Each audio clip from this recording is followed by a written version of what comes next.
Amis téléspectateurs, chers internautes, bienvenue dans ce nouveau numéro de votre émission Qui suis-je? Pour vous, Qui suis-je est allé à la découverte cette fois-ci d'un photojournaliste. Celui-là qui s'est spécialisé dans l'art du nu. Vous avez peut-être un petit soupçon sur son identité car ils ne sont pas assez nombreux au Bénin à pratiquer cet art spécifique. Nous sommes avec Eric Aounou. Eric, bonjour. Bonjour madame. Bienvenue dans l'émission Qui suis-je? Heureux d'être l'invité du jour.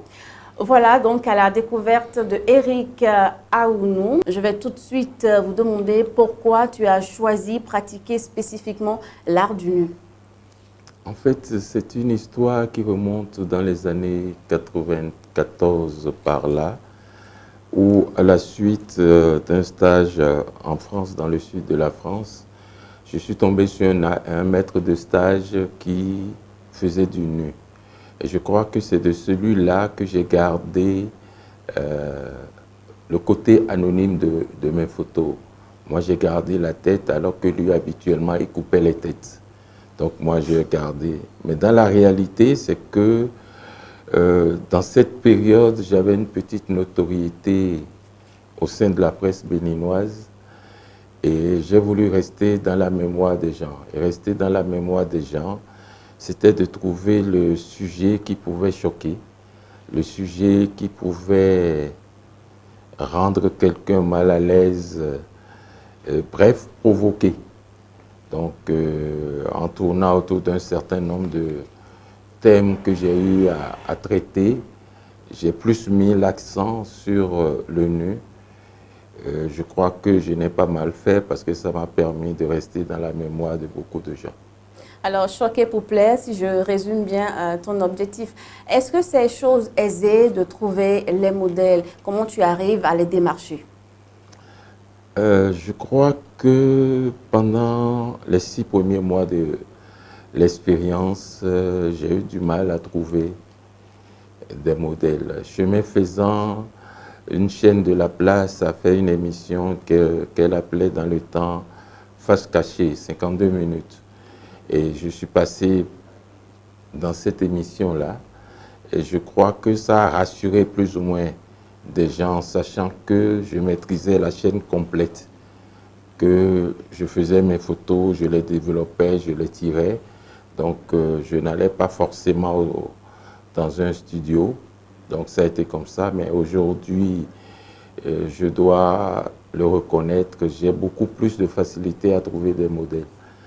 Parce que, bon, la crédibilité, la notoriété en griffe a fait que il suffit que je mette sur ma page Facebook pour un projet photographique que je recherche et je mets le type d'homme ou de femme que je veux et les gens me répondent inbox. Donc, je n'ai pas beaucoup de problèmes aujourd'hui.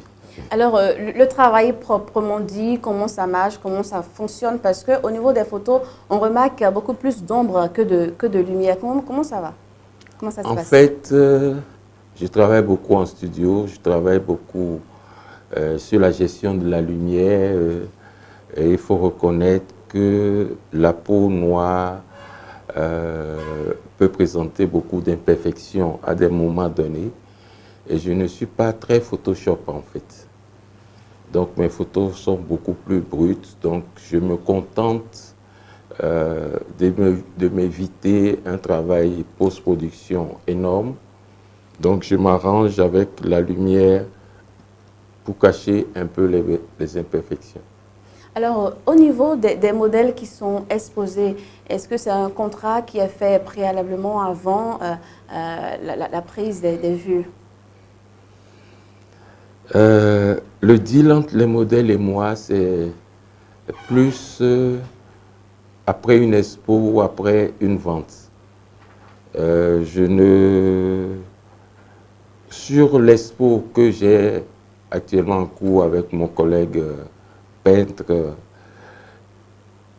on a dû établir à la dernière minute, parce que c'est une exposition vente, il fallait qu'on s'entende très bien sur les répartitions en cas de vente et éviter tout et offrir même au modèle sont droits à une rétraction au cas où le modèle ne voudrait plus figurer dans l'expo. Ce n'est pas parce que vous allez en studio poser que d'office vous donnez votre accord pour une exposition. Vous pouvez poser à la dernière minute, refuser de figurer dans une expo.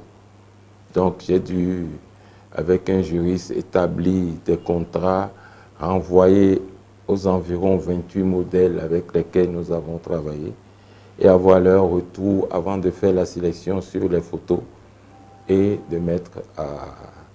Mais je sais ce qui vous titille le plus quand vous parlez de contrat, c'est parler argent. On parle d'argent. Oui, oui. Donc,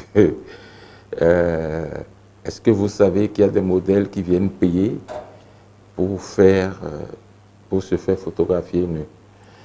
En fait, mon contrat est simple et même si je voulais autrement, je n'ai pas les moyens de pouvoir payer un modèle au départ. Et le fantasme qu'il faut éliminer aussi, c'est que faire une photo de nu ne rapporte pas forcément de l'argent. Ce qui rapporte de l'argent dans la réalité, c'est le devenir de la photo. C'est quand on met dans le circuit qu'on réussit à vendre, un certain nombre de fois que ça peut... Moi, sur l'expo qui est en cours, c'est 100 000 francs minimum la photo, mais c'est des photos en tirage illimité. Quand les tirages sont limités, les photos coûtent plus cher. Mais en tirage illimité, le modèle, les artistes et la galerie se partagent à égalité le montant de 100 000 francs. Alors Eric, l'aventure avec le photojournalisme, ça a démarré comment et où?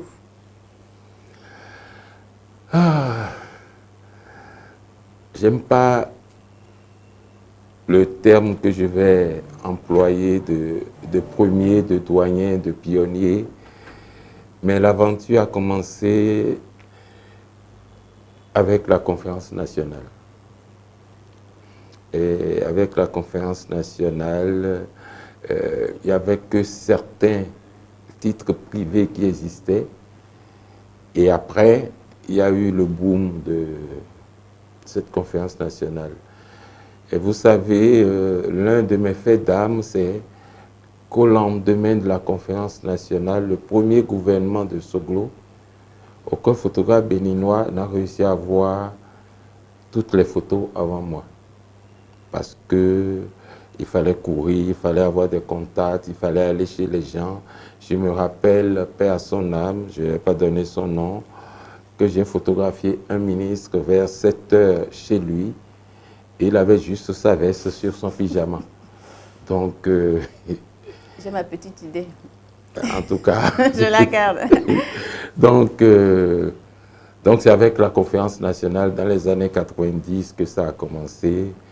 J'ai beaucoup plus travaillé d'abord avec le Forum de la Semaine, qui n'existe plus aujourd'hui. J'ai travaillé avec la RICAD et puis après, j'étais plus indépendant. J'amenais la photo, j'amenais l'enregistreur pour permettre aux gens d'avoir la photo pour l'illustration et l'élément sur lequel ils devaient travailler. Ça ne coûtait rien, hein, mais bon. Par amour du travail, on le faisait quand même. Alors, l'amour de la photo, tu l'as eu comment? Dès ton enfance ou comment c'est venu? J'ai eu l'avantage, moi, de voir des photos de moi quand j'étais petit, à une semaine. Parce que ma mère, sans être photographe, avait un appareil photo. J'avais l'avantage, comme dans tous les foyers, je crois que ça continue, d'être le fils aîné. Donc c'était facile de faire beaucoup de photos de moi, des trucs comme ça.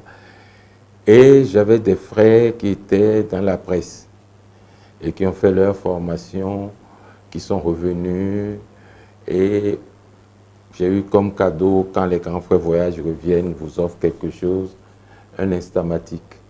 Donc moi, j'ai touché à mon premier appareil à l'âge de 11 ans. Et depuis 11 ans, je n'ai plus lâché. J'ai toujours eu un appareil photo. Et j'ai évolué comme ça. Alors, si l'aventure a commencé depuis la conférence des forces vives de la nation, on peut dire que ça fait déjà près de 30 ans que tu es dans le métier. Alors, le parcours, qu'est-ce qu'on retient? Le parcours, quand tu es au Bénin, je crois que tu es un photographe qui touche à tout. Quand on est en Europe, on trouve des photographes spécialisés dans des domaines. Au Bénin, on est obligé d'être touche à tout. Tu fais le sport, tu fais la politique, tu fais le théâtre, on fait tout, on n'a pas le choix. Et moi, j'ai eu la chance, non seulement sur le plan national, de gagner un certain prix, et sur le plan international aussi, de gagner en 2004 et en 2003 des prix par rapport à la culture déjà, et le premier prix en 2005 de Fuji par rapport à l'actualité politique avec une photo sur le Togo. Alors, avec ton expérience, est-ce que tu penses que tout le monde aujourd'hui peut être un photojournaliste ou se spécialiser dans l'art du nu? L'art du nu, c'est autre chose. Mais je ne dirais pas que je corrige le début de notre rencontre, ce que vous avez dit. Mais à Cotonou, actuellement, nous sommes à peu près 12 qui faisons du nu. Certains, est-ce que je vais dire, n'assument pas encore pour montrer, mais nous sommes à peu près 12. Le problème du nu, c'est que le nu, c'est un genre photographique. Et les jeunes qui s'approchent de moi, juste que je leur dis de manière générale, attention, ne chosifiez pas vos modèles. Le nu ne doit pas être un prétexte pour draguer. Pour draguer une femme, il faut la draguer parce que vous l'avez vue habillée, elle vous intéresse. Alors Eric, si je dois retourner sur tes mots, est-ce à dire qu'il ne t'est jamais arrivé de succomber devant un modèle femme de tout ton parcours? Ma femme n'a pas été mon modèle. Je suis évidemment marié et ma femme n'a pas du tout été mon modèle. C'est vrai que j'ai photographié ma femme à chaque fois qu'elle a été enceinte. Mais bon, là on était mariés, elle était déjà enceinte. Mais ce n'est pas l'appareil photo qui est resté devant pour la draguer. Et le gros piège avec cette question-là, j'ai l'habitude de répondre autrement à cette question, en faisant une comparaison avec le gynécologue. Mais bon, je vais rester purement photographe aujourd'hui pour dire, vous savez, quand on a l'habitude d'avoir devant nous, à l'expérience, 3 types de femmes. Il y a des femmes qui viennent vers nous parce qu'elles se disent j'ai un beau corps. J'ai un beau corps, j'ai envie de garder un souvenir de ça. Ça, c'est une première catégorie. On a une deuxième catégorie qui est un peu comme les hommes, disons. Je préfère nous décocher la flèche.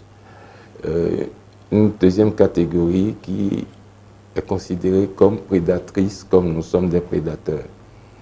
Cette catégorie-là vient vers nous en se disant, le gars a une petite notoriété, pourquoi ne pas l'accrocher à mon tableau de chasse? Donc, c'est plus de la provocation que une vraie séance photo. Mais comment toi tu arrives à gérer ces cas-là? Tu ne dois pas toucher à ton modèle, c'est aussi simple que ça. C'est aussi simple que ça, et après 23 ans, je crois que j'ai passé la phase où j'ai eu très mal, où c'était difficile, tu ne pouvais pas t'approcher d'un modèle qui ne comprend pas ce que tu dis pour essayer de la remettre dans la bonne position. J'ai passé cette phase-là, mais aujourd'hui, je peux m'approcher d'un modèle et lui dire excuse-moi parce que j'ai beau parler, le modèle n'a pas compris. Donc, je peux m'approcher et dire excuse-moi et je touche pour essayer de remettre le modèle dans la bonne position. Voilà. Et dans l'exercice de ton métier, qu'est-ce qui t'a, je ne sais pas, négativement marqué sur ton parcours? Euh, j'ai juste eu un problème avec un modèle. Pas problème en tant que... C'est un modèle avec qui je m'entendais bien. On a fait beaucoup de séances ensemble. Mais ce modèle-là m'a été présenté par un autre ami français qui est photographe. Et il y a deux ou 3 ans, je reçois un truc du modèle qui me dit à peu près ceci. Mon père m'a reconnu sur les photos. Ça m'a fait drôle d'entendre mon père m'a reconnu sur mes photos. Je dis, ton père t'a reconnu sur mes photos à moi. Mais en fait, tout était parti de petites histoires parce qu'elle a vu un livre circuler. J'étais à Paris, j'avais quelques photos de nu sur moi et j'ai voulu imprimer un livre pour voir comment mes photos seront dans un bouquin. Parce que mon objectif final serait peut-être un jour faire un livre avec des textes poétiques qui rendent hommage à la femme. Mais là, il n'y avait pas de texte, j'ai juste voulu faire quelque chose. Donc, dans sa tête, je suis en train de me faire de l'argent sur leur dos. Ne sachant pas comment dire, a commencé comme ça. Et puis après, il ne faut pas que mes photos soient dans l'expo. Et on est allé jusque chez un avocat. J'ai été convoqué par un avocat que j'ai vu. Et j'ai dit à l'avocat, je lui ai montré des photos en lui disant, est-ce que, enfin 2 sur 3 ou 4, sur 4 ou 5 photos, en lui demandant, est-ce que vous reconnaissez votre cliente? Évidemment, il ne pouvait pas reconnaître parce que c'était juste une histoire de parano, mais bon, c'était juste ça, le côté négatif que j'ai de l'expérience de nu, donc je n'ai pas connu d'autres scandales. En fait, beaucoup ne savent pas ce que je viens de vous dire, c'est juste la seule expérience négative que j'ai. Alors, l'émission tire à sa fin. Je voudrais que tu places un mot à l'endroit de la jeune génération. Non, la jeune génération a un avantage extraordinaire. C'est qu'il y a beaucoup de modèles jeunes, à peu près leur tranche d'âge, des corps excellents. Pourquoi vous le dites ainsi? Non, je le dis ainsi parce que j'ai vu certaines photos circuler et il faut reconnaître que c'est de beaux modèles. Ce n'est pas que moi je n'en ai pas, mais ils ont l'avantage par rapport à leur âge d'avoir des... Pas plus tard qu'il y a 2 jours à l'Espace Chief, un modèle m'a dit, enfin pas un modèle, quelqu'un qui est venu visiter l'expo, qui m'a vu en train de parler avec les gens, m'a dit, c'est bizarre, je vous pensais inaccessible. Je dis pourquoi? Elle dit non, quand on vous voit, on se dit, ça c'est une autre catégorie. Il est trop sérieux. Non, non, il faudrait que ceux qui veulent faire du nu essaient de faire du nu. Il n'y a pas de problème, il n'y a pas d'exclusivité dans ça, mais évitez, comme je l'ai dit à un, même si ta petite amie pose pour toi, évite de la toucher sur l'endroit où vous avez travaillé. Et bonne chance. J'essaie de vous comprendre, Eric. Oui, oui, non, c'est-à-dire il y a des attitudes que tu as, mais qui te piègent par rapport à la suite de ton boulot. Parce qu'un modèle se serait laissé faire dans la tête, on croit que tout le monde peut se laisser faire. Mais si ça est ta petite amie, on peut gérer. Oui, mais bon. Alors, nous allons conclure cette émission. Je vous remercie. Et comme j'ai une expo en cours à l'Espace Chief du 8 au 28, j'exhorte le public à passer, donner à manger à ses yeux et que ceux qui ont l'argent puissent acquérir certains modèles. Merci beaucoup, Eric, d'être passé sur l'émission Qui suis-je? Mesdames, Messieurs, ce sera donc tout pour ce numéro. Merci de l'avoir suivi à travers cet entretien. Vous avez découvert davantage Eric Aounou. Ce sera donc tout. À très bientôt pour un autre numéro. À très bientôt. Merci.